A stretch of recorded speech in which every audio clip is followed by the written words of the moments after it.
والصلاة والسلام على رسوله النبي الكريم أما بعد فأعوذ بالله السميع العليم من الشيطان الرجيم من همزه ونفخه ونفثه بسم الله الرحمن الرحيم ويقولون آمنا بالله وبالرسول وأطعنا ثم يتولى فريق منهم من بعد ذلك وما أولئك بالمؤمنين۔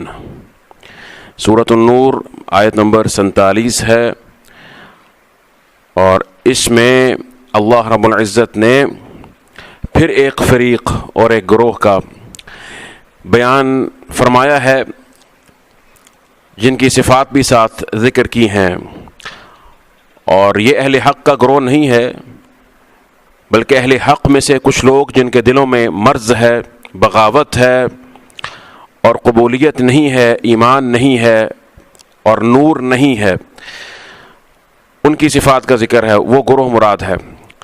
اور اس سے قبل اللہ رب العزت نے اپنی آیات کونیہ اور شرعیہ بھی ذکر فرمائیں، تو اب اس کے بالمقابل جو گروہ بنے کہ ان آیات سے اللہ کا نور حاصل کر لیتے اور اپنے جہل اور ظلم کو دور کر لیتے اور اللہ کے مطیع بن کے جنت کے حقدار بن جاتے، اور پھر ان میں وہ لوگ تھے جنہوں نے نور تام یعنی کامل نور حاصل کر لیا، اور ایسے لوگ بھی ہیں کہ جنہوں نے کامل نور حاصل نہیں کیا لیکن ان میں کچھ کمی اور نقص باقی رہا۔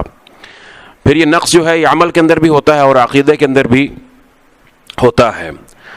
تو یہاں پر خاص طور پر وہ لوگ مراد ہیں کہ جن کے عقیدے میں، جن کی سوچ میں کجی ہے، اور جنہوں نے انقیاد باللہ یعنی اپنے آپ کو اللہ اور اللہ کے رسول کے حکم کے سامنے جھکا دینا اور ایمان کامل لے آنا اور اپنی عقل کو مطیع بنا لینا دین اسلام کا، اس سے روگردانی کی۔ تو فرمایا وَيَقُولُونَ، اور وہ کہتے ہیں، آمنا باللہ وبالرسول، تو یہاں پر ایک گروہ کا ذکر ہے، یہاں پر عمومی بات ہے، وَيَقُولُونَ، اور وہ کہتے ہیں آمنا باللہ وبالرسول کہ ہم ایمان لائے اللہ پر اور رسول پر علیہ الصلاۃ والسلام، وَأَطَعْنَا، اور ہم نے اطاعت کر لی، حکم مان لیا۔ یہ وہ اپنے زبان سے اس کا اقرار کرتے ہیں، یعنی یہ ان کا عقیدہ ہے جس کا وہ زبان سے اظہار کرتے ہیں۔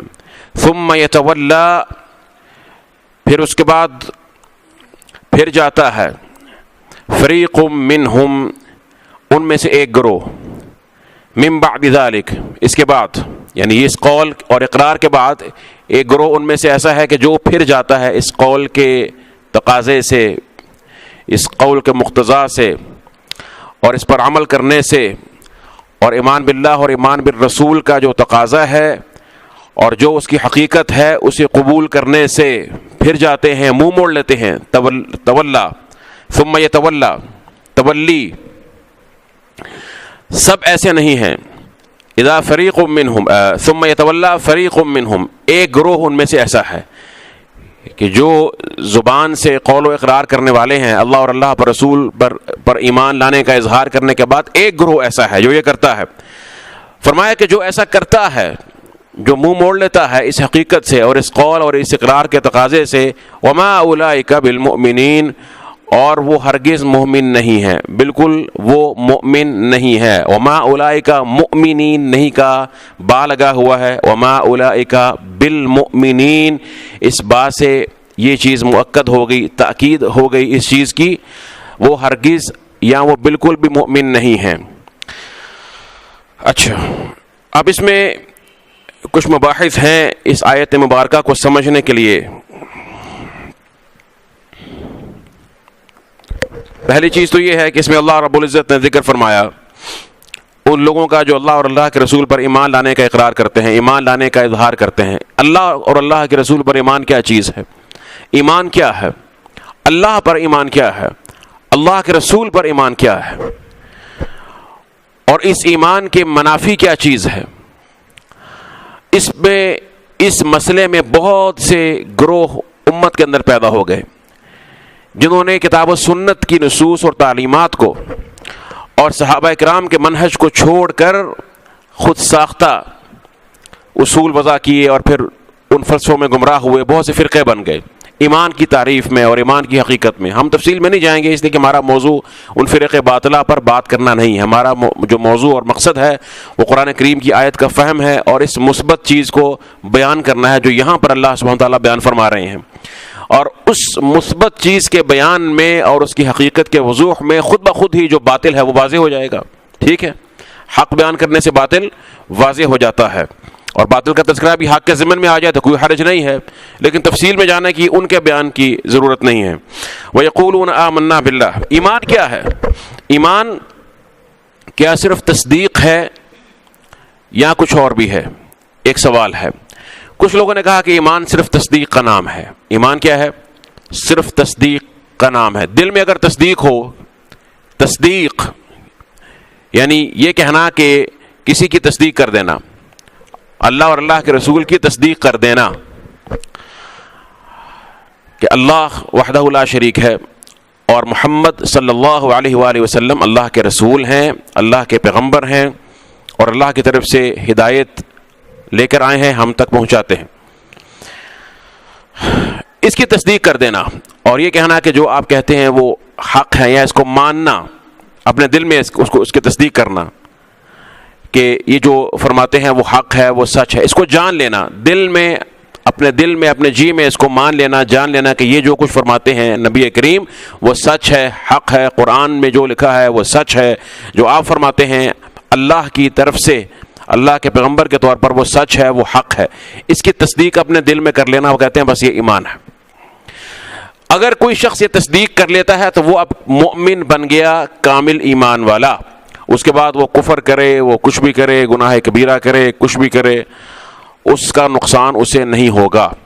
اور اس اعتبار سے چونکہ ایمان تصدیق بالقلب کا ہی نام ہے، تو اس اعتبار سے کوئی فاسق و فاجر مسلمان ہے امت کا، وہ اور ابو بکر صدیق رضی اللہ تعالیٰ عنہ ان کا ایمان برابر ہے. ان کی تصدیق دونوں کی ہے، دونوں کے دل میں تصدیق تو وہی ہے نا. نفس تصدیق جو موضوع ہے جس کی تصدیق کی گئی وہ تو یہی ہے نا کہ اللہ اور اللہ کے رسول حق ہیں، سچ ہیں. ٹھیک ہے، اللہ کا الہ ہونا برحق ہے، جیسا کہ نبی کریم صلی اللہ علیہ وسلم کا رسول ہونا حق ہے. تو اس کی تصدیق میں وہ کہتے ہیں کہ سب برابر ہیں. ان کی ضد میں، یا آپ سمجھ لیجئے کہ ایک دوسری انتہا پہ جو گروہ ہے وہ خوارج کا ہے. وہ کہتے ہیں کہ نہیں، ایمان صرف تصدیق نہیں ہے بلکہ ایمان نام ہے مجموعے کا. مجموعہ کس کے مجموعے کا نام ہے؟ تصدیق بھی ہے اور قول باللسان بھی ہے، زبان سے قول و اقرار کرنا وہ بھی ایمان ہے، اور عمل بالجوارح یعنی عمل کرنا اپنے اعضاء سے، جو مختلف اعمال جو بھی اعمال شریعت میں ہیں جن کو اللہ نے واجب قرار دیا ہے، جن کا کرنا واجب ہے، جو ایمان کا حصہ ہیں، جو کرنا ضروری ہیں، وہ سب کے سب ایمان میں داخل ہیں. اور جن کو حرام قرار دیا وہ ایمان کے منافی ہیں، ان سے بچنا ضروری ہے. تو یہ سب جو ہے، یہ کچھ جو فعل واجب ہیں ان کا بجا لانا یہ ایمان ہے، اور جو فعل محرم ہے، حرام کردہ ہے، ان کو ترک کر دینا یہ بھی ایمان ہے. یہ سب ایمان میں داخل ہے. تو جب ان سب کا مجموعہ ایمان بنتا ہے تو ان میں سے کسی بھی چیز کی اگر نفی کر دی جائے تو سب کا سب ایمان ختم ہو گیا. اگر کوئی شخص گناہ کبیرہ کر بیٹھا ہے، جھوٹ بول دیا اس نے، فرض کریں، یا کوئی چوری کر لی، زنا کر لیا، کوئی اور ایسا کام کر لیا، تو چونکہ اس نے ایمان کا ایک جز ختم کر دیا، اس میں خلل واقع ہو گیا، تو اب ایمان کا جو اسم ہے اس کا اطلاق اس پر نہیں کیا جائے گا، اس کو مومن نہیں کہا جائے گا. اور اس کی ضد کیا ہے ایمان کی؟ پھر مومن کی، کافر. تو وہ کافر بن جائے گا اور ہمیشہ ہمیشہ کے لیے جہنمی بن جائے گا. یہ خوارج جو خارجی فرقہ ہے، تکفیری بھی ہیں، یہ ان کا نظریہ. یہ دوسری انتہا ہے. اہل سنت سے مراد مروجہ اصطلاح اور اپنی خود ساختہ اصطلاحات نہیں، بلکہ اہل سنت، اہل کتاب، اہل سنت سے مراد ایک ہی ہے، وہ یہ ہے کہ جس پر اللہ کے رسول اور صحابہ کرام اور سلف صالحین تھے. امت کا اجماع ہے جس منہج پر، جس عقیدے پر. وہ کہتے ہیں کہ اس میں کوئی شک نہیں ہے، کتاب و سنت کی نصوص اور دلائل قطعیہ کی روشنی میں ایمان تصدیق بالقلب بھی ہے، اور قول باللسان، اقرار باللسان بھی ہے، اور اسی طرح سے پھر اعمال جو انسان اپنے اعضاء کے ذریعے کرتا ہے، یہ سب کچھ ایمان میں داخل ہے، مسمى ایمان میں داخل ہے. ایمان زیادہ بھی ہوتا ہے، ایمان کم بھی ہوتا ہے، یزید و ینقص، بڑھتا بھی ہے اور گھٹتا بھی ہے، جو قرآن کریم کے نصوص سے ثابت ہے یہ بات. اذا تلیت علیہم آیاتہ زادتہم ایمانا، اور سلف صالحین کے بہت سے اس میں اقوال اور صحابہ کرام کے جو ہے ان کے بیان سے یہ بات واضح ہے. تو وہ کہتے ہیں یہ سب کچھ ایمان ہے، اس میں کوئی شک نہیں ہے کہ ایمان میں یہ تمام امور داخل ہیں. ٹھیک ہے، بضع و سبعون شعبہ، حدیث کے اندر بھی آتا ہے کہ ایمان کی 60 یا اس سے اوپر کچھ شاخیں ہیں، یا 70 یا اس سے اوپر کچھ شاخیں ہیں. تو ایمان اس کی بہت سی شاخیں ہیں. تو وہ کہتے ہیں کہ لیکن ان کے اندر ایمان میں تمام اعمال برابر نہیں ہیں. کچھ ایسے ہیں جن کا درجہ وجوب کا ہے، جو واجب ہیں، اور کچھ ایسے ہیں جو مستحب ہیں، جن کا کیا جائے تو ثواب ہوگا، اگر نہ کیا جائے تو گناہ نہیں ہے. اسی طرح سے محرمات، حرام کردہ چیزیں ہیں، اور مکروہات ہیں. تو وہ کہتے ہیں کہ اسلام کے اندر جو وجوبی یا واجبی چیزیں ہیں ان کے اندر بھی سب برابر نہیں ہیں. یہ تو درست ہے کہ اگر کوئی شخص کوئی واجب چھوڑ دیتا ہے، کسی واجب کا ارتکاب، یعنی کسی واجب کو بجا نہیں لاتا، چھوڑ دیتا ہے، تو اس نے ایک گناہ کا ارتکاب کیا. لیکن کیا اس ایک جز جو ایمان کا حصہ، وہ عمل جس کو اللہ نے واجب قرار دیا، وہ ایمان کا حصہ ہے نا، ایمان میں شامل ہے. کیونکہ ایمان تصدیق بالقلب کا صرف نام نہیں ہے، بلکہ عمل قلب بھی ہے اس میں، اور پھر عمل لسان بھی ہے، اور عمل جوارح بھی ہے، انسان کے اعضاء کا، اس کے جسم کا بھی عمل. تو کہتا ہے اگر کسی انسان نے کوئی واجب چھوڑ دیا ہے تو ضروری نہیں کہ اس واجب کے چھوڑنے سے وہ کافر ہو جائے. ہاں گناہ گار ہوگا، لیکن اسے کافر نہیں کہا جائے گا کہ یہ دائرہ اسلام سے خارج ہو گیا. دیکھا جائے گا کہ کیا وہ عمل جو اس نے ترک کر دیا ہے، یا وہ حرام چیز اس کے برعکس جس کا اس نے ارتکاب کر لیا ہے، کیا اس کے ارتکاب کرنے کو شارع نے کفر کہا ہے یا نہیں کہا. اگر تو شارع نے، اللہ اور اللہ کے رسول نے اسے کفر کہا ہے تو وہ کافر ہوگا، اور وہ بھی تب کہ جب اس نے جہالت کی بنا پر نہ کیا ہو، جبر و اکراہ کی بنا پر نہ. جیسے کہ عذر ہوتا ہے کوئی، اگر کوئی عذر نہیں ہے، اس کو علم بھی تھا اور کوئی مجبوری بھی نہیں تھی، کوئی اضطراری کیفیت بھی نہیں تھی، اس نے ارتکاب کر لیا اور اس فعل کو اللہ اور اللہ کے رسول نے کفر کہا ہے، تو ہم اسے کافر کہہ سکتے ہیں. ورنہ کوئی بھی گناہ کرنے پر کسی کو کافر قرار دے دینا، کسی بھی گناہ پر، یہ خوارج کا نظریہ ہے. اور خوارج اس معاملے میں جو ہے وہ ان حدود و قیود کا خیال نہیں کرتے. ٹھیک ہوگی بات. تو یہ دو انتہائیں ہیں، ارجاء اور اس طرح سے پھر جو ہے یہ خروج یا تکفیر، یہ دو مختلف انتہائیں ہیں. اہل سنت کا جو منہج ہے وہ ان کے درمیان میں ہے، اور وہ کہتے ہیں کہ کوئی بھی عمل جو ایمان کا جز ہے، واجبات میں سے ہو کہ اس کو بجا لانا ضروری ہے، یا محرمات میں سے ہو کہ اس کو ترک کرنا یا چھوڑنا ضروری ہے، تو کوئی بھی عمل جو ہے اس کی حیثیت دیکھی جائے گی کہ اس کو شارع نے کیا حیثیت دی ہے. اگر تو اس کی حیثیت یہ ہے کہ وہ ایمان کا بنیادی جزو ہے کہ جس پر کفر و اسلام کا فیصلہ ہوتا ہے تو فیصلہ کیا جائے گا. ورنہ اگر ایسی بات نہیں ہے تو پھر گناہ گار ہوگا. اور پھر گناہ کے بھی مراتب ہیں نا، حتیٰ کہ کفر کے بھی مراتب ہیں. جیسا کہ یہ جو مہینے ہیں، محرم مہینے ہیں، محرم ان میں سے ایک مہینہ ہے جو اللہ کے حرام کردہ مہینے، جو اللہ نے ان کو حرمت دی ہے، ان میں رد و بدل کرنا اور ان میں آگے پیچھے کر دینا، اس کو بھی اللہ نے کہا ہے کہ یہ کفر میں زیادتی ہے. انما النسیء زیادۃ فی الکفر، کہ کفار اگر یہ کرتے ہیں تو یہ ان کے کفر میں زیادتی ہے. پھر کفر کے بھی مراتب ہے، تمام کافر بھی ایک جیسے نہیں ہوتے، ان کے بھی مراتب ہیں. ٹھیک ہوگی بات. اور تمام طرح کا شرک بھی برابر نہیں ہے، جس طرح کہ تمام مومن برابر نہیں ہوتے ہیں. مومن ہیں، ایمان کے بھی درجے ہیں. ایک درجہ ایمان کا ابوبکر صدیق کا ہے رضی اللہ تعالیٰ عنہ، ایک عمر کا ہے، اور اس کے بعد صحابہ کرام کا ہے، اور پھر ایک درجہ اس امت کے ایک مومن کا بھی ہو سکتا ہے، علماء کرام کا بھی ہو. تو سب کو برابر تو نہیں کہا جا سکتا ہے. عمر ابوبکر صدیق کا ایمان ایک پلڑے میں، باقی سب کا ایمان دوسرے پلڑے میں. سبحان اللہ، ان کا ایمان بھاری ہو جاتا ہے. اللہ نے ان کو صدیقیت کا منصب عطا فرمایا ہے، نبی کریم کے بعد اس امت میں ان کو فضیلت عطا فرمائی ہے. لیکن انبیاء علیہ السلام سے زیادہ نہیں، بہرحال انبیاء ان سے فوق ہیں. تو اب بہرحال یہ بات سمجھ میں آ گئی آپ کو کہ یہ مراتب اور درجات ہیں. یہ نہیں کہ یکلخت ایمان سے خارج کر دو، یا یکلخت جو ہے اس کو ایمان میں داخل کرو اور کچھ بھی کر لے، کسی بھی کفر کا ارتکاب کر لے، اس کو مومن ہی مان لو کہ وہ کامل ایمان والا. دونوں نظریے غلط ہیں. اس میں اعتدال کا راستہ کیا ہے کہ اس عمل کی حیثیت دیکھی جائے گی جو اسے کتاب و سنت نے دی ہے. البتہ یہ بات طے شدہ ہے کہ مسمى ایمان میں جب ایمان بولا جاتا ہے مطلقاً، تو شریعت میں اس سے مراد کیا ہے؟ اس سے مراد دل کی تصدیق بھی ہے، زبان کا اقرار بھی ہے، اور پھر انسان کے تمام وہ نیک اعمال جو اللہ کی رضا کے لیے کرتا ہے بطور عبادت، وہ تمام کے تمام ایمان میں داخل ہیں. نماز پڑھنا ایمان ہے، سچ بولنا ایمان ہے، اور اسی طرح صلہ رحمی کرنا یہ ایمان ہے، کلمہ توحید کا اقرار کرنا یہ ایمان ہے. اور اسی طرح سے دل کی تصدیق، جب میں اس کی بات کر رہا ہوں تو جن لوگوں نے کہا کہ نہیں ایمان صرف دل کی تصدیق کا نام ہے، ان کا یہ مقولہ اس لیے بھی غلط ہے کہ تصدیق اور ایمان یہ ایک چیز نہیں ہے. تصدیق اور ایمان ایک چیز نہیں ہے. سمجھانے کے لیے ضرور کہا جاتا ہے کہ ایمان سے مراد کیا ہے؟ تصدیق. ٹھیک ہے، یعنی تقریب کے لیے ایک بات سمجھانے کے لیے کہہ دیا جاتا ہے کہ یہ جیسے کہ مرادف ہوتے ہیں، مترادفات ہوتے ہیں. لیکن اس کا مطلب یہ نہیں کہ ایمان جہاں پر قرآن و سنت میں آیا ہے اس سے مراد تصدیق ہے یا وہ عین تصدیق ہے، ایسی بات نہیں ہے. جہاں پر ایمان آیا وہاں پر ایمان بولا جائے گا. ٹھیک ہے، ایمان اور تصدیق میں کیا فرق ہے؟ یہ فرق جاننا بڑا ضروری ہے، اس لیے کہ اس آیت میں جو مسئلہ ہے، اس آیت کے آخر میں جو ہے نا وَمَا أُولَٰئِكَ بِالْمُؤْمِنِينَ، اور وہ بالکل مومن نہیں ہیں. یہ بالکل مومن نہیں والی بات تب سمجھ آئے گی جب یہ میری بات یہ والی آپ سمجھ لیں گے جو میں بھی بتانا چاہ رہا ہوں آپ کو. ٹھیک ہے، اس کی حقیقت کے بارے میں دیکھیے، ایمان اور تصدیق دونوں ایک چیز نہیں ہے، دونوں میں فرق ہے. کل ہم نے ایک بات پڑھی تھی، آپ کو یاد ہوگا، میں نے کل آپ کو ایک قاعدہ بتایا تھا کہ جب کوئی لفظ شارع کی طرف سے آتا ہے، وہ بیان کرتا ہے، شریعت میں وارد ہوتا ہے، تو اس کا کون سا معنی لیا جائے گا؟ شرعی یا لغوی؟ شرعی معنی مراد لیا جائے گا. جو شارع نے اس کا معنی بیان کیا ہے، مفہوم بیان کیا ہے، وہ معنی مراد لیا جائے گا. خود ساختہ معنی یا عرفی معنی مراد نہیں لیا جائے گا، اس لیے کہ اس معنی کے ساتھ ہی حکم لگتا ہے. مثال کے طور پر میں نے آپ کو مثال دی تھی نماز کی.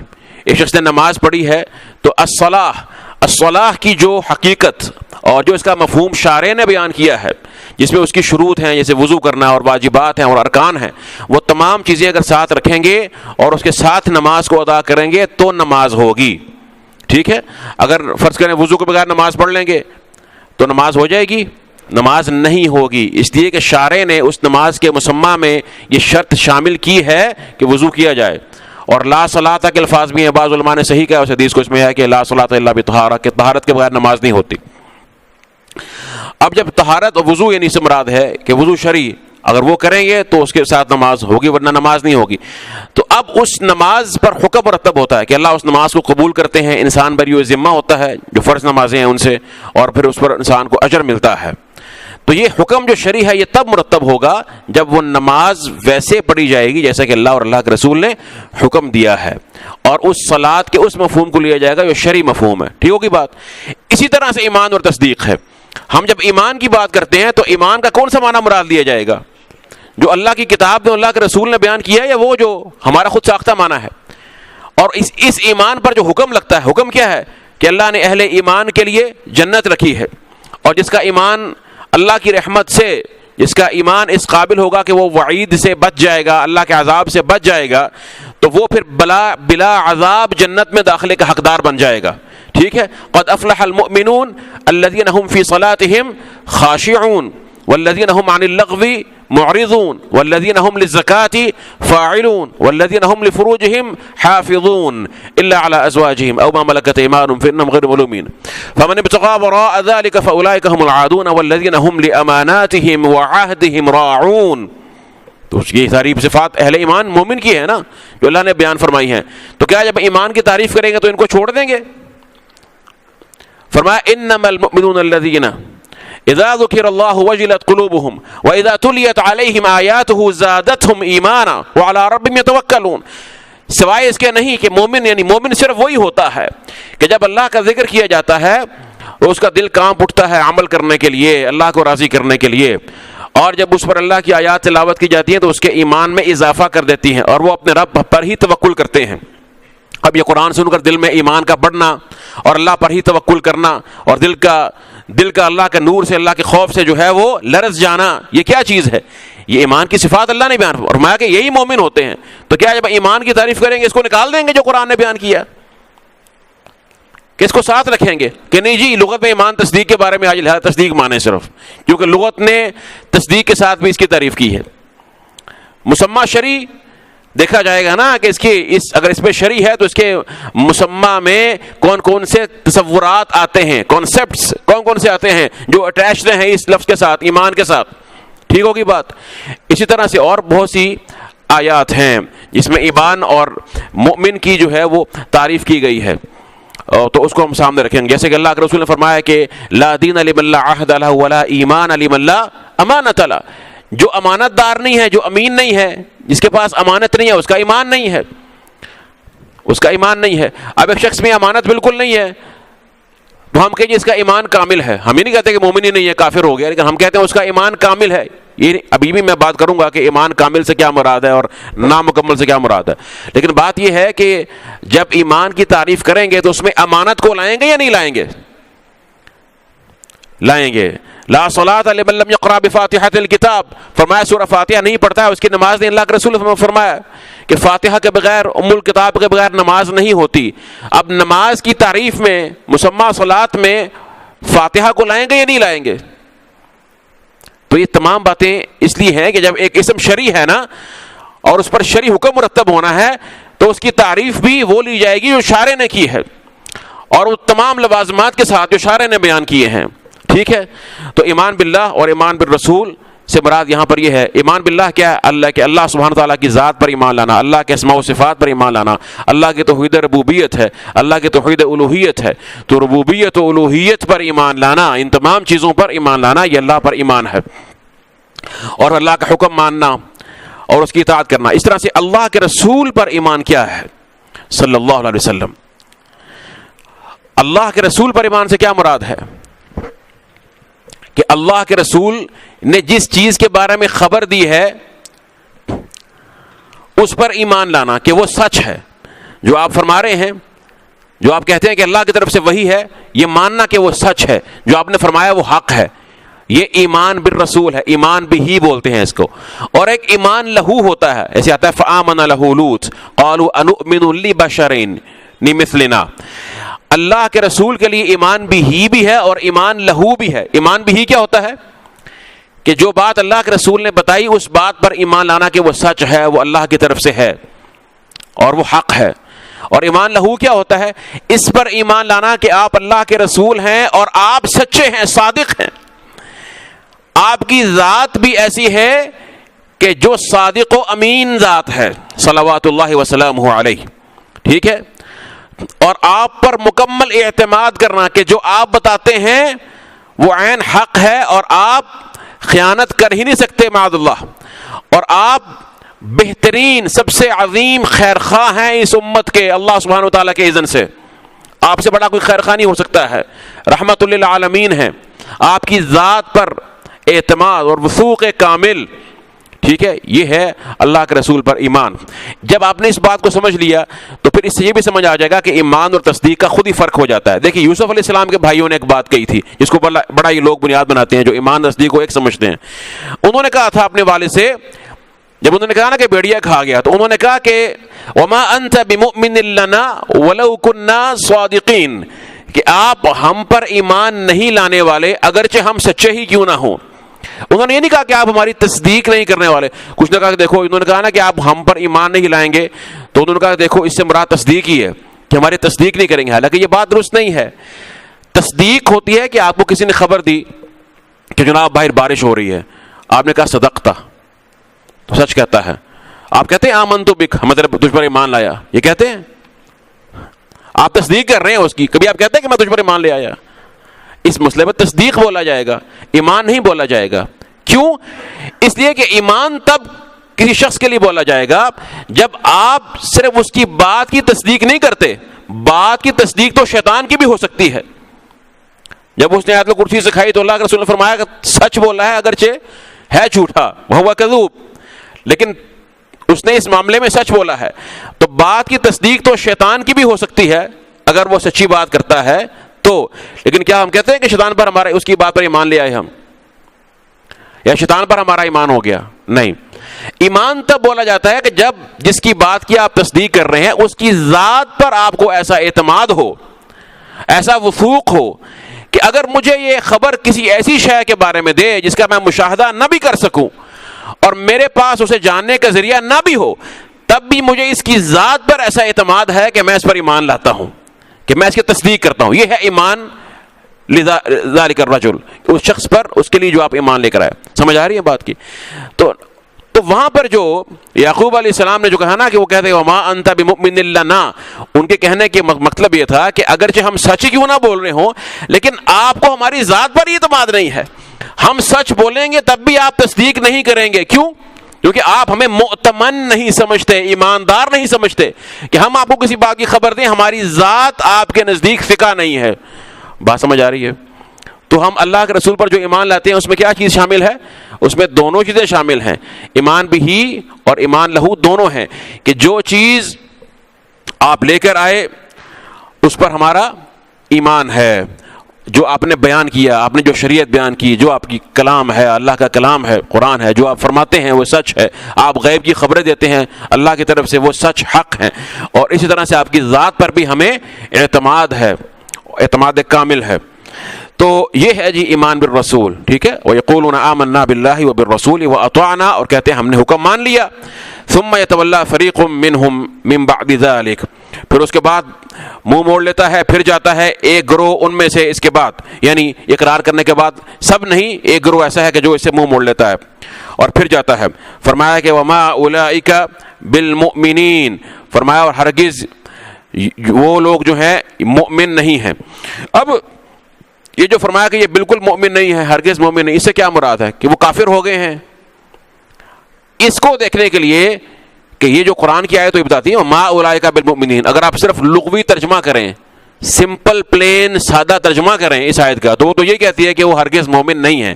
لیکن یہی بات ہے کہ ہم نے قرآن کریم کو جب سمجھنا ہے تو ہم نے قرآن کریم کو قرآن کریم کے ساتھ اور پھر سنت مبارکہ کے اندر رکھ کر، اس کی پوری تصویر میں رکھ کر اس کو دیکھنا اور سمجھنا ہے. ٹھیک ہے نا؟ پھر قرآن صحیح سمجھ میں آئے گا، تاکہ نصوص کو نصوص کی روشنی میں سمجھنا ہے. تو اس میں یہ بات سمجھ لیجئے کہ ایمان، یہاں پر ایمان کی نفی کی جا رہی ہے کہ یہ مومن نہیں ہے، وما اولئک بالمؤمنین، کہ یہ بالکل مومن نہیں ہے.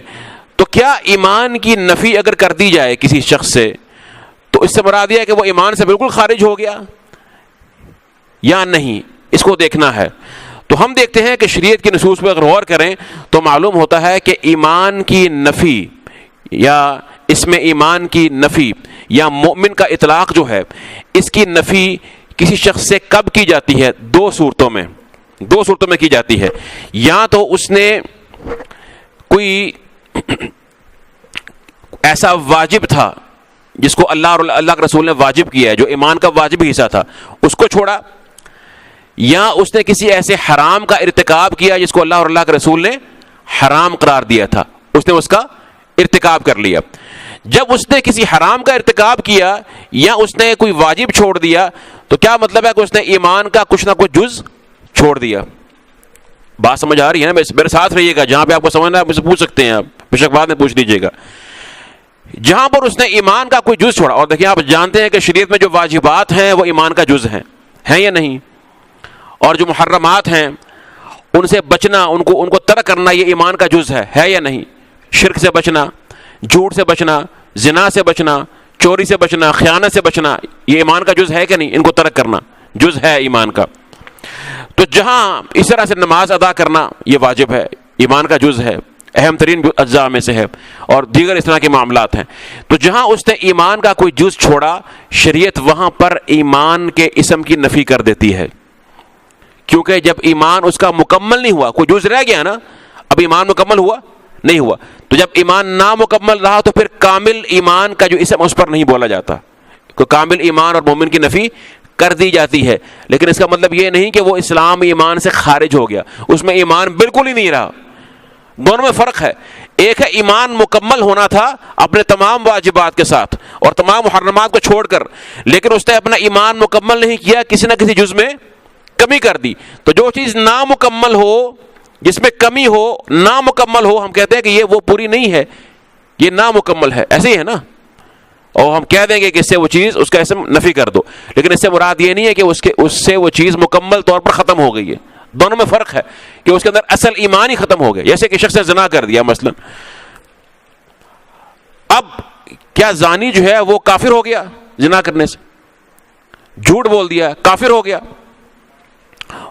کسی مسلمان کو قتل کر دیا اس نے، اس سے وہ کافر ہو جائے گا؟ اگر وہ اللہ اور اللہ کے رسول پر ایمان رکھتا ہے اور اس میں وہ نماز پڑھتا ہے اور دیگر معاملات ہیں، لیکن اس نے ایک معاملے میں یہ غلطی کر دی ہے، تو ہم کہیں گے کہ اس میں ایمان کے اس حصے کی نفی ہوگی. اب یہ ایمان کامل اس کے پاس وہ نہیں رہا کہ جو وہ ایمان نہیں رہا کہ جو بغیر عذاب کے جنت میں لے جانے والا ہے جب تک کہ توبہ نہ کر لے. تو پھر وہ وعید میں داخل ہے کہ اللہ اس کو عذاب دے کر اور جہنم سے پاک کرنے کے بعد جنت میں لے جائیں، یا اللہ اس کو معاف کر دیں. اگر وہ شرک نہیں ہے تو اللہ کی مشیت کے تحت ہے وہ. بات سمجھ میں آ رہی ہے آپ کو؟ مثال اس کی کیا ہے؟ جیسے فرمایا ہے کہ لا ایمان لمن لا امانۃ لہ، فرمایا جس کی امانت نہیں اس کا ایمان نہیں ہے. اب جو بندہ امین نہیں ہے، امانت دار نہیں، کیا وہ کافر ہو جاتا ہے؟ لیکن ایک بات ضرور ہے کہ کچھ اعمال ایسے ضرور ہیں کہ جن کے عدم ارتکاب سے، جن کو چھوڑنے سے ایمان کی بنیاد اکھڑ جاتی ہے. مثال کے طور پر اسی حدیث کو لیں، لا ایمان لمن لا امانۃ لہ، کہ جس میں امانت نہیں وہ اس کا ایمان نہیں. اگر کسی بندے میں امانت بالکل ہی ختم ہو جائے، جب اس میں امانت بالکل ختم ہو جائے گی تو وہ اللہ اور اللہ کے رسول کی امانت میں بھی خیانت کرے گا، جھوٹ باندھے گا، اور اللہ کی توحید میں بھی شرک کرے گا، اللہ کے رسول کی نفی کرے گا، اور ان کو بھی والعیاذ باللہ خائن سمجھے گا یا اپنے افعال سے ایسا ثابت کرے گا، ہے نا؟ تو جو بالکل ہی امانت چھوڑ دے تو ظاہر ہے پھر ہم کہہ سکتے ہیں کہ اس سے ایمان کی کلیتاً نفی ہو گئی، ورنہ نہیں. تو یہ بات تھوڑی سمجھنے کی. جیسے کہ یہاں پر ہے فرمایا کہ ثم یتولی فریق منہم من بعد ذلک، یعنی کہ ایمان باللہ اور ایمان بالرسول کا اقرار کرنے کے بعد ایک گروہ ایسا ہے کہ جو منہ موڑ لیتا ہے. اب یہ تولی جو منہ موڑنا ہے، یہ پھر جانا ہے اس ایمان کے اقرار سے، یہ کس حد تک ہے؟ اگر تو کلیتاً وہ چھوڑ دیا اس نے، یعنی ہر مسئلے میں اس نے اللہ اور اللہ کے رسول کا حکم نہیں ماننا، کوئی مسئلہ بھی آ گیا اس نے شریعت کی بات کو نہیں ماننا ہے، شریعت کے بالمقابل اس نے اپنی مرضی کرنی ہے، اگر یہ تولی اس کی مطلقاً ہے تو پھر اس کا ایمان کلیتاً ختم ہو گیا، اس کا ایمان کلیتاً اصل ایمان سے محروم ہو گیا، وہ ختم ہو گیا، ایمان سے خارج ہو گیا. لیکن اگر اس کے اندر ایسا نہیں، بعض معاملات نے اس نے ہوائے نفس کی پیروی کر لی اور اللہ کی نافرمانی کر دی، منہ موڑ لیا، لیکن دیگر ایسے معاملات جو بنیادی چیزیں ہیں جیسے نماز، اللہ رسول نے فرمایا کہ من ترک الصلاۃ متعمدا فقد کفر، جو جان بوجھ کر نماز چھوڑتا ہے اس نے کفر کیا. ایک شخص اگر جان بوجھ کر نماز پڑھتا ہی نہیں ہے اور بالکل نماز چھوڑ دیتا ہے، کلیتاً نماز کا تارک ہے، تو پھر وہ کفر اور شرک کی وعید میں داخل ہے. یہ خطرناک بات ہے. ٹھیک ہوگی بات؟ کیونکہ اللہ کے رسول نے فرما دیا، اس کو حیثیت دی ہے اس عمل کو. اگر ایسے معاملات وہ کرتا ہے لیکن بعض معاملات میں اس نے ہوائے نفس کی پیروی کر لی ہے اور اس نے منہ موڑ لیا بعض چیزوں سے، لیکن بعض چیزوں میں وہ منہ نہیں موڑتا ہے بلکہ وہ شریعت کو حاکم مانتا ہے اور اللہ اور اللہ کے رسول کی اطاعت کرتا ہے، اطاعنا پر عمل کرتا ہے، تو ہم اسے کہیں گے کہ اس کے اندر ایمان کا کمال تو ختم ہوا ہے لیکن ایمان کی اصل ختم نہیں ہوئی. بات واضح ہوئی کچھ یا نہیں؟ ٹھیک ہے. تو یہ اس آیت کا مفہوم، اس کو اس طرح اس روشنی میں سمجھیں گے تو انشاءاللہ یہ بات ذرا واضح ہو جائے گی. وَيَقُولُونَ آمَنَّا بِاللَّهِ وَبِالرَّسُولِ وَأَطَعْنَا ثُمَّ يَتَوَلَّى فَرِيقٌ مِّنْهُمْ مِّن بَعْدِ ذَلِكَ وَمَا أُولَٰئِكَ بِالْمُؤْمِنِينَ. تو تولی جو ہے نا، منہ موڑ لینا یا منہ پھیر لینا اللہ اور اللہ کے رسول کے حکم سے، اطاعت سے، اس کو دیکھا جائے گا کہ کیا اس نے مکمل طور پر روگردانی کر لی ہے، منہ موڑ لیا ہے، یا کیا اس نے ایسے اعمال کی اطاعت سے منہ موڑ لیا ہے جن کو اللہ اور اللہ کے رسول نے ایمان کی اصل قرار دیا، جیسے کہ توحید ہے، اور توحید کا ضد کیا ہے؟ شرک. جیسے کہ نماز ہے، اور نماز کا عدم کیا ہے؟ کہ بالکل تارک نماز ہو جانا، جبکہ اس کو معلوم ہے کہ نماز پڑھنا دین میں فرض ہے، اس لیے کہ نماز دین کا ستون ہے. اقیموا الصلاۃ ولا تکونوا من المشرکین، اور دیگر اس طرح کے معاملات ہیں. یا کسی حرام کا ارتکاب کرتا ہے، مثلا توحید کے بعد ایمان باللہ، ایمان بالرسول کے بعد شرک کا ارتکاب کرتا ہے جو کہ حرام تھا، اس کا ارتکاب کرتا ہے اور اس کو علم بھی ہے کہ یہ شرک ہے، وہ جانتا ہے کہ اس کو اللہ اور اللہ کے رسول نے شرک یا کفر قرار دیا ہے اور یہ حرام ہے. اس کے پاس یہ نہیں کہ عدم علم ہو، اس کو معلوم نہیں ہے، اس کو معلوم تھا کہ یہ شرک ہے، یہ کفر ہے، اس کے باوجود اس کا ارتکاب کرتا ہے، تو پھر وہ اس وعید میں داخل ہے کہ اس سے وما اولئک بالمؤمنین کے ایمان کی اصل ہی اس سے منفی ہو جائے، بالکلیہ ایمان سے وہ خارج ہو جائے، ورنہ نہیں. تو یہ بات ذرا سمجھیے گا، تھوڑی سی کچھ تفصیل تھی اس میں، لیکن یہ آیت کو بتانے کے لیے، سمجھانے کے لیے یہ ضروری تھی. تو اب اس میں ایک مسئلہ ہے، وہ انشاءاللہ پھر کسی موقع پر بیان کر لیں گے. ابھی وقت کافی ہوا چاہتا ہے تو میں چاہ رہا ہوں کہ ہم اگلی آیت کم از کم جو ہے وہ ساتھ وہ مکمل کر لیں. تو پھر وقت ہوا تو آج، ورنہ پھر اگلے درس میں بیان کریں گے وہ آپ یاد رکھیے گا. وہ مسئلہ یہ ہے کہ جیسا کہ ہم نے بھی یہاں پہ آپ کو بتایا کہ جو شخص مکمل طور پر اور کامل طور پر یا ان اعمال میں جو ایمان کی اصل ہیں ان میں اللہ اور اللہ کے رسول کی اطاعت کو چھوڑ دیتا ہے تو وہ پھر اس میں داخل ہے کہ اس سے ایمان کی اصل کی نفی ہو جاتی ہے اور ایمان سے خارج ہو جاتا ہے. ایک حدیث آتی ہے جس میں یہ ذکر موجود ہے اور لمبی حدیث ہے کہ قیامت کے روز بہت سے گناہ گار ہوں گے تو ان کی شفاعت جو ہے وہ کریں گے, انبیاء کریں گے, رسول کریں گے اور دیگر اللہ جن کو اجازت دے گا وہ شفاعت کریں گے. اور اس کے بعد سب سے آخر میں جب سب ختم ہو جائیں گے تو اللہ سبحانہ وتعالیٰ فرمائیں گے فیقول اللہ عز وجل, فرمائیں گے شفاعت الملائکۃ وشفع النبیون وشفع المؤمنون, کہ اللہ کے ملائکہ نے, انبیاء نے اور مؤمنون نے شفاعت کر لی, سفارش کر لی, اور اس کے بعد جو اللہ نے چاہا جن کو وہ جہنم میں داخل ہو چکے تھے ان کو اللہ نے جہنم سے نکال کر جنت میں داخل کر دیا. فرمائیں گے وَلَمْ يَبْقَ إِلَّا أَرْحَمُ الرَّاحِمِينَ, اب صرف ارحم الراحمین رہا ہے باقی اور وہ اللہ سبحانہ وتعالی ہے. فرمایا کہ فَيَقْبِضُ قَبْضَةً مِّنَ النَّارِ فَيُخْرِجُ مِنْهَا قَوْمًا لَمْ يَعْمَلُوا خَيْرًا قَطْ, تو اللہ سبحانہ وتعالی ایک قبضہ جو ہے وہ جہنم میں سے نکالیں گے اہل جہنم کا جنہوں نے کبھی کوئی خیر کا عمل نہیں کیا ہوگا.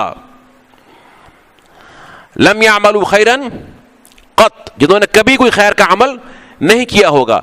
تو سوال ہی پیدا ہوتا ہے کہ اگر کسی بندے کے پاس ایمان سرے سے ہے ہی نہیں, اس نے عمل کیا ہی نہیں کبھی خیر کا, تو وہ جہنم سے کیسے باہر آ جائے گا؟ جبکہ ہم یہ جانتے ہیں کہ اللہ کے رسول کا یہ فرمان ہے, حتیٰ کہ کفار کے بارے میں آپ نے فرمایا کہ والذی نفسی بیدہ, آپ نے فرمایا کہ مجھے اس ذات کی قسم ہے کہ جس کے ہاتھ میں محمد کا نفس ہے یا میری جان ہے. فرمایا کہ لا يسمع بی رجل من هذه الامہ, اس امت میں سے کوئی ایسا شخص نہیں جو میرے بارے میں سن لے, یعنی میری رسالت کے بارے میں اور میری شریعت کے بارے میں اور اس وحی کے بارے میں جو میں اللہ کا پیغام لے کر آیا ہوں اس کو جان لے, سن لے. ولا یہودی ولا نصرانی, کوئی شخص نہیں, نہ یہودی نہ نصرانی, وہ سن لے. ثم لم یؤمن بی, پھر وہ مجھ پر ایمان نہ لے کر آئے, یعنی سننے کے بعد مجھ پر ایمان نہ لے کر آئے, اپنے کفر پر قائم رہے. الا کان من اہل النار, مگر یہ کہ وہ اہل جہنم میں سے ہوگا. ظاہر ہے کہ وہ کافر ہے, اور اللہ نے فرمایا کہ ان اللہ لا یغفر یشرک بہ ویغفر ما دون ذلک لمن یشاء. قرآن میں آتا ہے کہ اللہ نے شرک کو, مشرک کو معاف نہیں کرنا, اس کے سوا اللہ جسے چاہے گا معاف کر دے گا. اللہ کی مشیت کے تحت ہے, اللہ کی مشیت کے تحت اللہ چاہے تو اس کو عذاب دے کے معاف کر دے, اللہ چاہے تو اس کو بغیر عذاب کے معاف کر دے, وہ اس کی قدرت ہے, اس کی قدرت کاملہ ہے. ایسے شخص کا واقعہ آتا ہے کہ وہ جو ہے اس کو علم نہیں تھا, وہ جاہل تھا, تو وہ جب مرنے لگا اس نے کہا کہ اپنی اولاد سے کہا کہ جب میں مروں تو میری مشہور واقعہ حدیث میں آتا ہے کہ میری جسم کو جلا دینا, کچھ راکھ بنا کر اڑا دینا, کچھ دریا میں بہا دینا وغیرہ وغیرہ.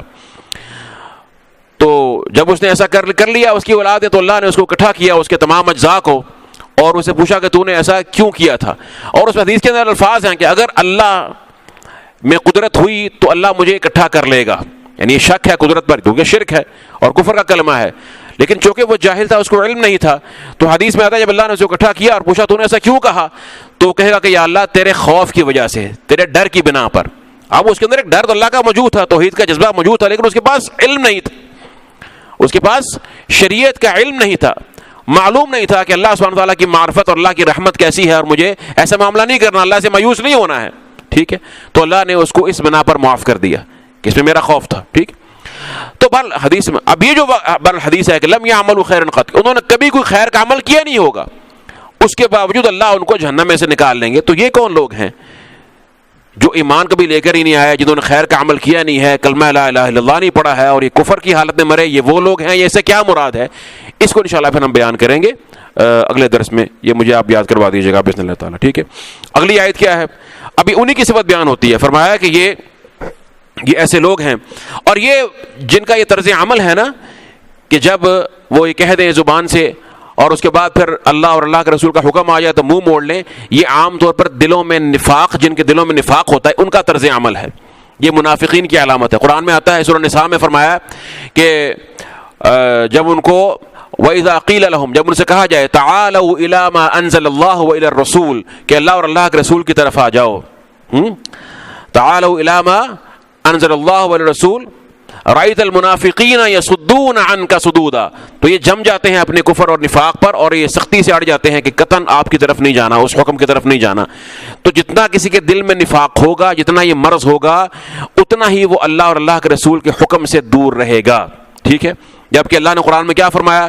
فرمایا کہ فلا وربک لا یؤمنون، ہمیں آپ کے رب کی قسم ہے کہ یہ ہرگز یہ مومن نہیں ہو سکتے، حتی یحکموک فیما شجر بینہم، جب تک کہ آپ کو اپنے تمام اختلافات اور جھگڑوں کا آخری حاکم اور فیصل تسلیم نہ کر لیں، ثم لا یجدوا فی انفسہم حرجا مما قضیت، پھر آپ جو فیصلہ کریں اس کے خلاف دل میں کوئی ملال بھی لے کر نہ آئیں، ٹھیک ہے، اس کے خلاف کو دل میں ملال اور رنج بھی لے کر نہ آئیں، وَيُسَلِّمُوا تَسْلِيمًا، اور مکمل طور پر، مصدر مؤکد ہے اور مکمل طور پر، کامل طور پر تسلیم کر لیں۔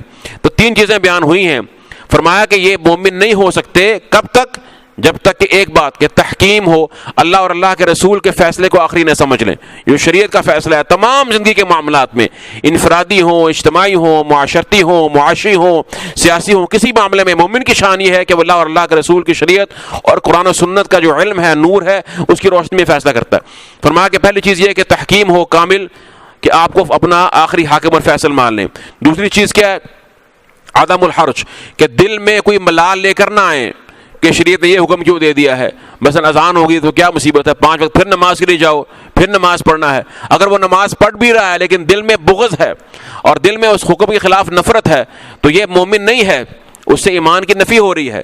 اب وہ کس حد تک ہے؟ پھر وہی بات ہے، کمال ایمان کی نفی ہونی ہے، اصل ایمان کی نفی ہونی، وہ اس کا دار و مدار اس کے عمل کی شدت کے اوپر ہے، لیکن بہرحال یہ چیز اس کی ایمان کی نفی ہے قرآن کے مطابق۔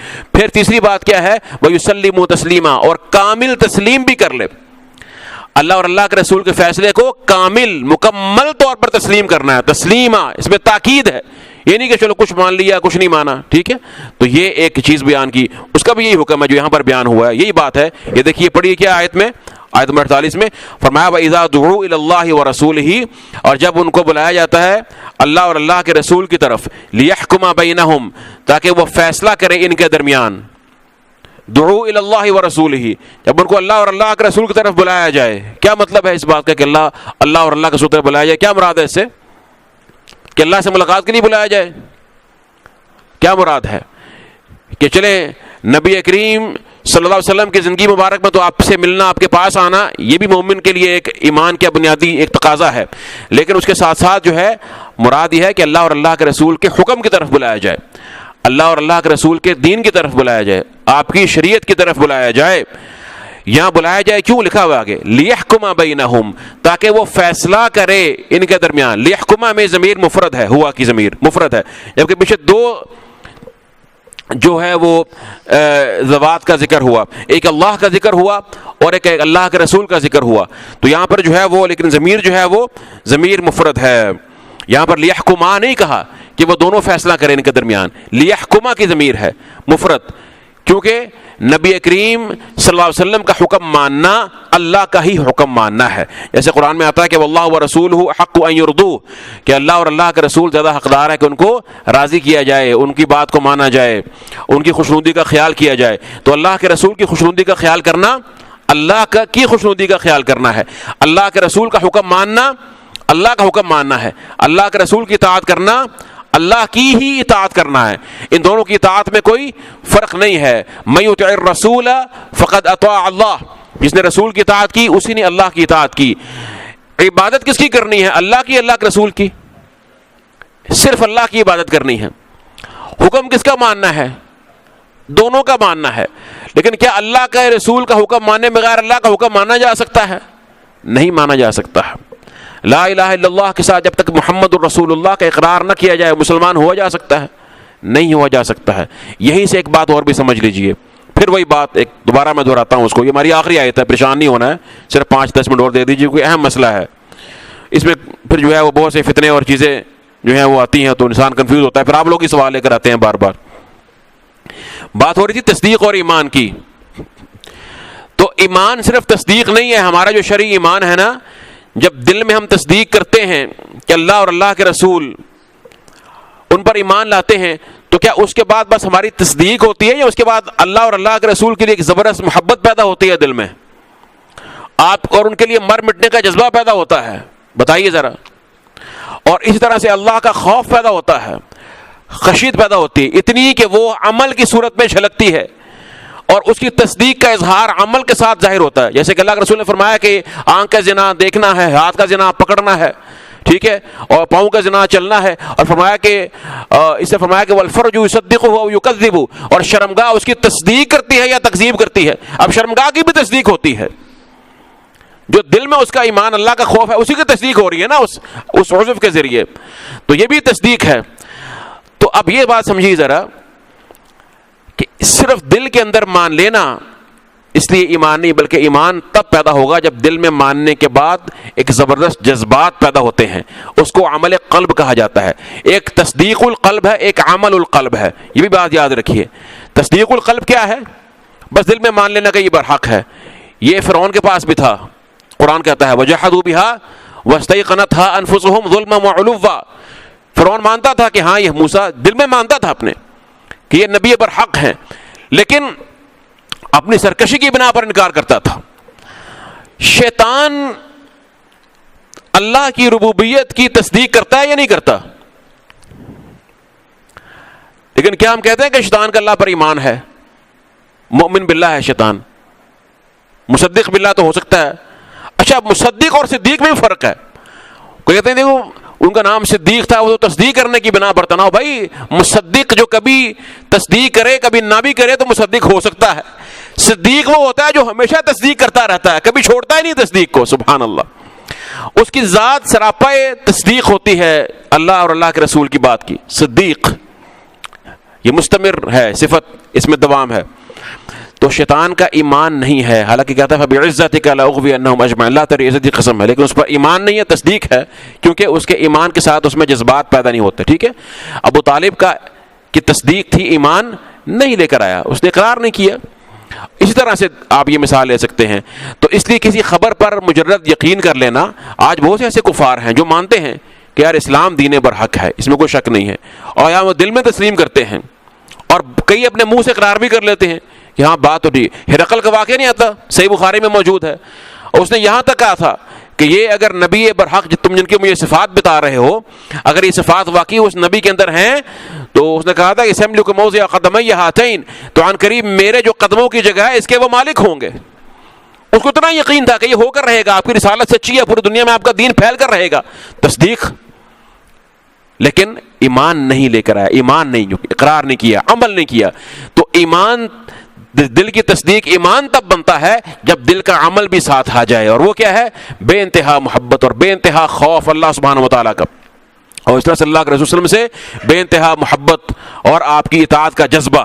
ایک بندہ کہ جی بھائی آپ کے یہ والد صاحب ہیں, ہاں جی میرے والد صاحب ہیں, آپ کو یقین, ہاں میں تصدیق کرتا ہوں, خبر کے حد تک تصدیق کرتا ہوں, اس کے بعد نہ والد صاحب کے لیے پیار ہے, نہ محبت ہے, نہ اطاعت ہے, نہ کبھی جو ایک اولاد کے اپنی والد کے لیے احترام دیکھا جاتا ہے اس میں کچھ بھی موجود نہیں ہے, تو کیا کہا جائے گا کہ اس کے اندر جو ہے وہ جذبہ ہے ان کو والد ماننے کا؟ تو صرف خبر کی تصدیق نہیں, بلکہ اس خبر کے بعد جو دل کا عمل پیدا ہوتا ہے, جذبات پیدا ہوتے ہیں, محبت پیدا ہوتی ہے, وہ جو ہے وہ ایمان میں داخل ہے, عمل القلب. وَإِذَا دُعُوا إِلَى اللَّهِ وَرَسُولِهِ لِيَحْكُمَ بَيْنَهُمْ, جب ان کو بلایا جائے اللہ اور اللہ کے رسول کی طرف, اور قیامت تک کے لیے ہے کہ قیامت تک کے لیے اللہ اور اللہ کے رسول کے حکم کی طرف دعوت دی جائے گی, کتاب و سنت کی طرف دعوت دی جائے گی, تاکہ وہ فیصلہ کریں ان کے درمیان. اذا, یہ اذا ہوتا ہے تو اچانک, فجائیہ, اچانک ہے. اذا تو اچانک کیا ہوتا ہے؟ اسی وقت. فریق منہم معرضون, کچھ لوگ ان میں سے ایسے ہیں کہ جو منہ پھیرنے والے بن جاتے ہیں, منہ پھیرنے والے ہوتے ہیں, فوراً ہی اعراض کرنے والے ہوتے ہیں. ٹھیک ہے, فوراً, یعنی ان کی سرشت میں یہ ہے, اتنا تکبر ہے ان کے اندر, اس گروہ کے اندر, کہ جب ان کو اللہ اور اللہ کے رسول کے فیصلے کی طرف بلایا جائے اور دعوت دی جائے تو یہ نہیں کہ ذرا تأمل کر لیں, سوچ لیں, غور کر لیں, اسی وقت ہم نہیں مانتے, ہم نہیں مانتے, اور اسے قبول کرنے سے انکار کر دیتے ہیں. ٹھیک ہے, فجائیہ. اور فرمایا کہ وَإِن يَكُن لَّهُمُ الْحَقُّ يَأْتُوا إِلَيْهِ مُذْعِنِينَ, اور اگر انہی کے لیے حق ہو تو آتے ہیں اس کی طرف جھکے ہوئے, مطیع ہو کر. یعنی اگر معلوم ہونا کہ اس فیصلے میں ہمارا فائدہ ہے اور یہ ہمارے حق میں جائے گا, اور اس میں ہماری مرضی کی بات ہوگی شریعت کے اس فیصلے میں، یأتو الیہ مذعنین، اذعان کہتے ہیں مطیع ہونا، مان لینا، انقیاد، الانقیاد والخضوع، یعنی عاجزی بھی ہوتی ہے اور تسلیم بھی، دونوں چیزیں ہوتی ہیں۔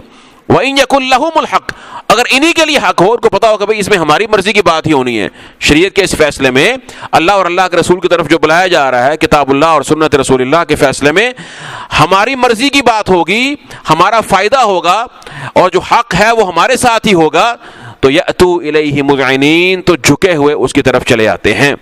ورنہ جیسے ہی سنتے ہیں کہ آ جاؤ اللہ اور اللہ کے رسول کی طرف آ جاؤ، اپنے جھگڑوں کا، اپنے اختلافات کا فیصلہ ان سے کروا لو، تو پھر یہ اسی وقت اور فوراً دیر نہیں لگاتے اس کا انکار کرنے میں، والعیاذ باللہ من ذالک۔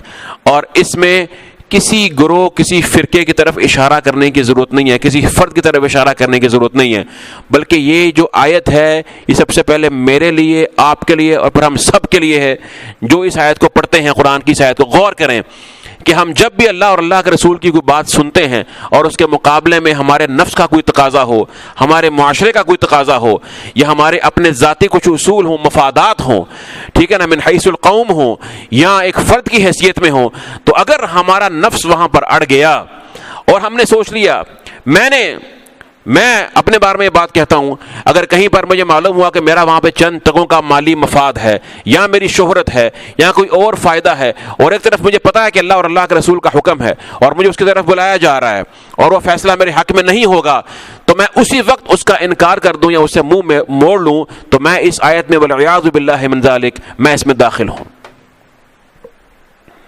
اور کوئی تعویل نہیں چلتی ہے، کوئی تعویل نہیں چلتی ہے، نہ شخصیت پرستی، نہ گروہ پرستی، نہ جماعت پرستی، اور نہ کسی دین، مذہب، فرقے کے نام پر یہ تعویل چلتی ہے، نہ سیاسی گروہ کے نام پر یہ تعویل چلتی ہے، نہ کسی اور حجت باطلہ کے ساتھ۔ جب اللہ اور اللہ کے رسول کا حکم آ جائے تو مومن کی شان یہ ہے کہ وہ جھک جاتا ہے اور اس کو اپنا آخری حاکم اور فیصل تسلیم کرتا ہے، اپنے ظاہر و باطن کے ساتھ تسلیم کرتا ہے۔